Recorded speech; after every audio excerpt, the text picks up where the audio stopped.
Hello viewers, আসসালামু আলাইকুম। Welcome back to my channel. তৈরি করে নিচ্ছি আরেকটি মজাদার ইফতার রেসিপি।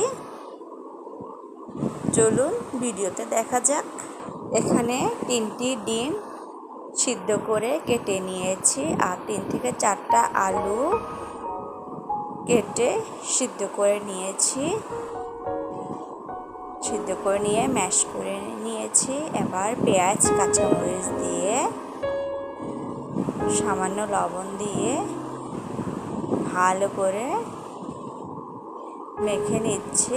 আমি পেঁয়াজ কাঁচামরিচটা আগে লবণ দিয়ে মেখে নিচ্ছি। আগে মেখে নেওয়ার কারণ হচ্ছে পেঁয়াজটা আর কাঁচামরিচটা যেন একটু নরম নরম হয়ে যায়, এজন্য আমি ভালো করে ম্যাশ করে নিয়েছি। এবার সামান্য সরিষার তেল দিয়ে মাখিয়ে নিচ্ছি।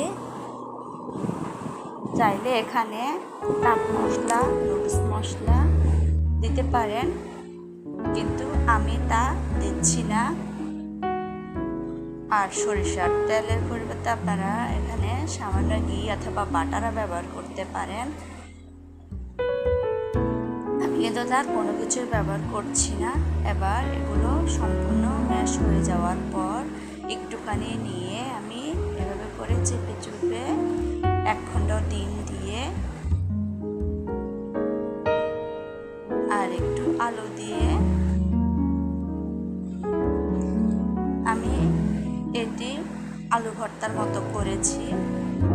আপনারা চাইলে অন্যান্য মশলাও ব্যবহার করতে পারেন। আমার কাছে এরকমটাই ভালো লাগছে, তাই আমি এরকমটাই করেছি।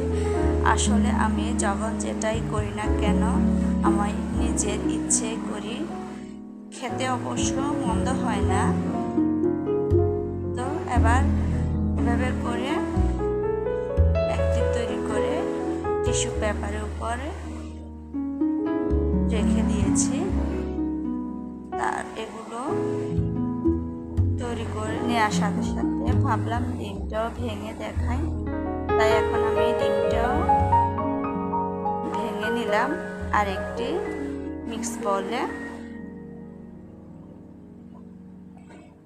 এখানে সামান্য লবণ দিয়েছি। এভাবে আমি তৈরি করে নিয়েছি সবগুলো।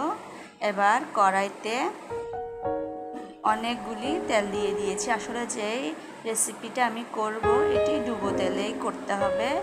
এবার ভাঙা ডিমটা ভিতরে তৈরি করা এই বলগুলো আমি একটি কাঁটা চামচের সাহায্যে এপিট ওপিট করে এবার এখানে নিয়ে নিয়েছিলাম চাউলের গুঁড়া। এখানে চাইলে আপনারা বিস্কুটের গুঁড়া, পাউরুটির গুঁড়া অথবা নুডলসের ভাঙার টুকরো ব্যবহার করতে পারেন।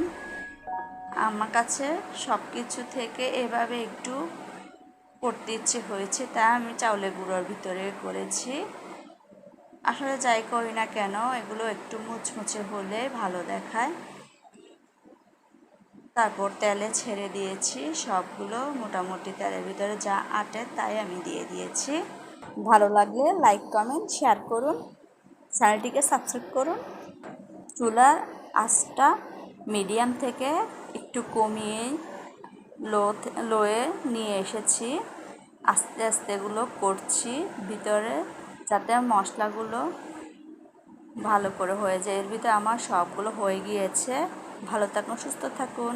ধন্যবাদ সবাইকে। পরবর্তী ভিডিওটি দেখার জন্য আমন্ত্রণ রইল। আল্লাহ হাফেজ।